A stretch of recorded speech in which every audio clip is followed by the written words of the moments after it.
ঝর্ণার কিচেন। আজকে একটা রেসিপি করে দেখাবো। আজকে করবো আলুর পরোটা। কিভাবে করি দেখতে থাকুন, শুরু থেকে শেষ পর্যন্ত ভিডিওটা দেখতে থাকুন। চলুন দেখা কী কী নিয়েছি দেখে নিচ্ছি।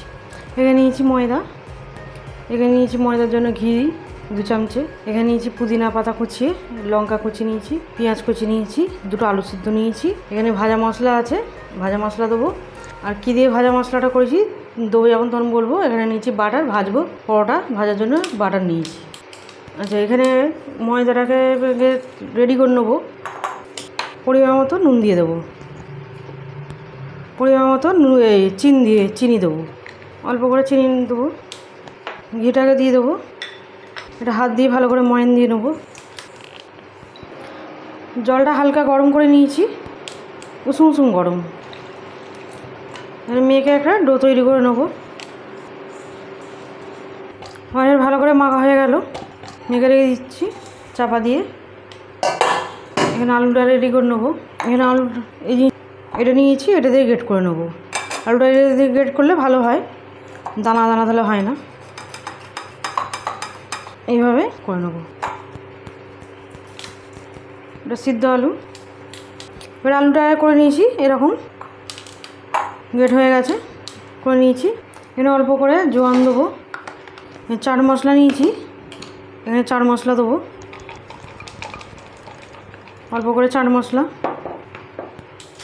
নুন দিয়ে দেবো পরিমাণ মতো। এখানে পেঁয়াজ কুচি নিয়েছি, হাফ পেঁয়াজ নিয়েছি, দিয়ে দেবো। পুদিনা পাতার কাঁচা লঙ্কা দিয়ে দেবো। কী দিয়ে ভাজা করেছি সেটা বলে দিচ্ছি। শুকনো লঙ্কা, জিরে, ধনে আর গোলমরিচ আর এলাচ সব দিয়ে ভেজে গুঁড়ো করেছি। এটা 1 চামচে নিয়েছি। এটা ভালো করে হাত দিয়ে ভালো করে মেখে নেব। হাফ চামচে লঙ্কার গুঁড়ো ভালো করে মেখে নেব। ডোটা কেটে নেবো, বড় বড় করবো একটু। একটা ডো নিয়েছি ময়দা, এইভাবে একটু বাটির মতো করে নেবো। একটু হাত দিয়ে এরকম বাটির মতো করে নিলাম। এবারে যে এখানে পুরটা করেছি নেবো, এইভাবে টেনে টেনে দিয়ে দেবো, মুড়ে দেবো। এইভাবে মুখটাকে ভালো করে সিল করে দেবো। এইভাবে আমি যেগুলি খুলি করে নিয়েছি, এইভাবে আবার দিয়ে দেবো। এইভাবে ফের আবার হাত দিয়ে মুখটাকে বন্ধ করে দেবো। আমার সবগুলি হয়ে গেল। এখানে 4টে হয়েছে, করে নিয়েছি 4টে। এবারে একটা করে বেলে নেবো, আটা দিয়েই বেলবো। এখানে আমি চাটু বসিয়ে দেবো। এখানে আটা দিয়ে ময়দা দিয়ে বেলবো। একটু হাত দিয়ে বাড়িয়ে নেবো, একটু আলুগুনি চারিদিক হয়ে যাবে। তারপর হালকা হাতে বেলে নেবো। একটু মোটা মোটা হবে, খুব বেশি পাতলা হবে না। একটু হালকা হাতে বেলতে হবে, নাহলে পুরটা বেড়ে পড়বে।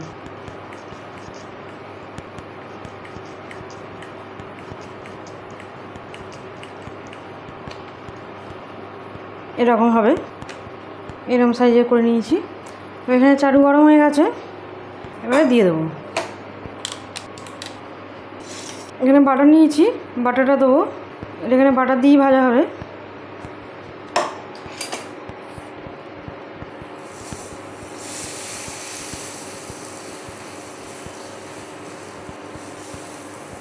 এইভাবে উল্টে পাল্টে ভেজে নেবো ভালো করে।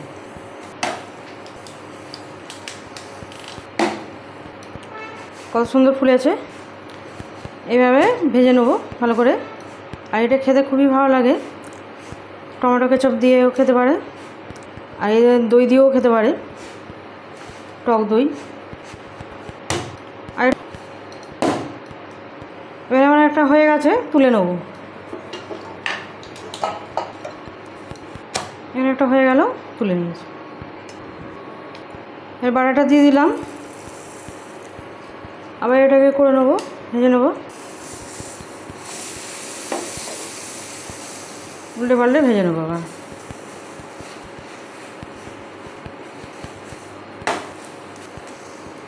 এইভাবে সবগুলিকে ভেজে নেবো। আমার এটাও হয়ে গেল, এটাকেও তুলে নেবো।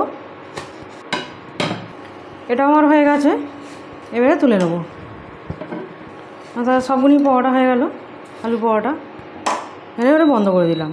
আমার পরোটাগুলি সব হয়ে গেছে। এবারে এখানে সব নিয়ে নেবো প্লেটে। এখানে বাটারটা দিয়ে দেবো, তার সাথে টমেটো সস। আমার একদম রেডি আলুর পরোটা। আমার রেসিপি রেসিপি যদি ভালো লাগে বন্ধুদের সাথে শেয়ার করবে, লাইক করবে আর সাবস্ক্রাইব করবে।